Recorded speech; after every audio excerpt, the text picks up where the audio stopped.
moment Kevin Costner came eye to eye with Sean Connery. It's going to be a long day. When Kevin Costner worked with the larger-than-life screen icon Sean Connery for the first time, it would be fair to say he was still a little wet behind the ears. The year was 1986. The movie was The Untouchables, and Costner had been cast in his first humongous studio lead role as crusading Treasury agent Elliot Ness. Director Brian De Palma was telling the story of Ness and his team of untouchable agents, given carte blanche by the Bureau of Prohibition to bring bootlegging gangster Al Capone, Robert De Niro, to justice by any means necessary. One of those agents was a tough Irish-American cop named James Malone, an old-school lawman who teaches Ness what he calls the Chicago way for taking down criminals. Namely, whatever they do, you return tenfold. Oh, and never bring a goddamn knife to a gunfight.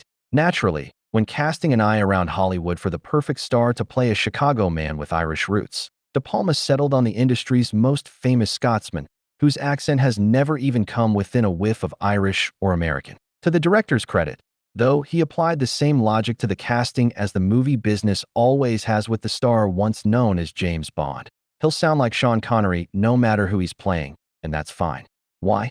Because he's Sean freaking Connery. According to Costner, as soon as he began working on the movie with Connery, he received a quick crash course in how to conduct himself like a leading man, both on set and off. The smarter directors do this a lot of times, Costner told Front Row Features in 2014. They'll take a supporting role and they'll put a leading man in it because they know how to inhabit the screen. So, when De Palma cast Connery as the little Irish street cop, Costner saw firsthand how true movie star presence and charisma can change a role.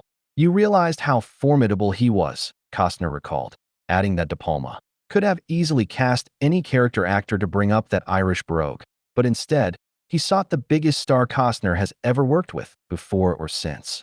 What happens is he just knows how to hold onto the screen, Costner marveled. As he grew in his own career and became a leading man arguably every bit as legendary as Connery, Costner never forgot that lesson in sheer star power from Connery. He even recognized when the industry felt he had aged into the Connery lane, such as when Kenneth Branagh cast him as Chris Pine's gruff mentor in Jack Ryan, Shadow Recruit.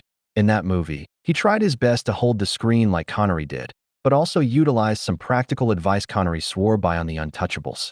I remember a big scene with De Niro that was coming up, Costner remembered, thinking back on how nervous he was before shooting a pivotal moment with the menacing Taxi Driver star.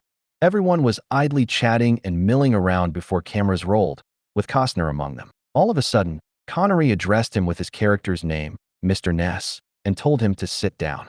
When Costner asked why, Connery again implored him to take a seat and look him in the eye. Finally, Costner relented and sat down.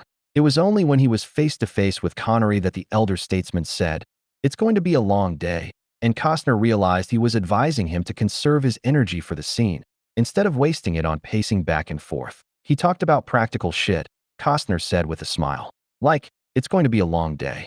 You and I are going to sit here, and we're going to watch, and when it's our turn, we'll be ready. Simple advice? Sure. Unexpectedly invaluable, though? Definitely.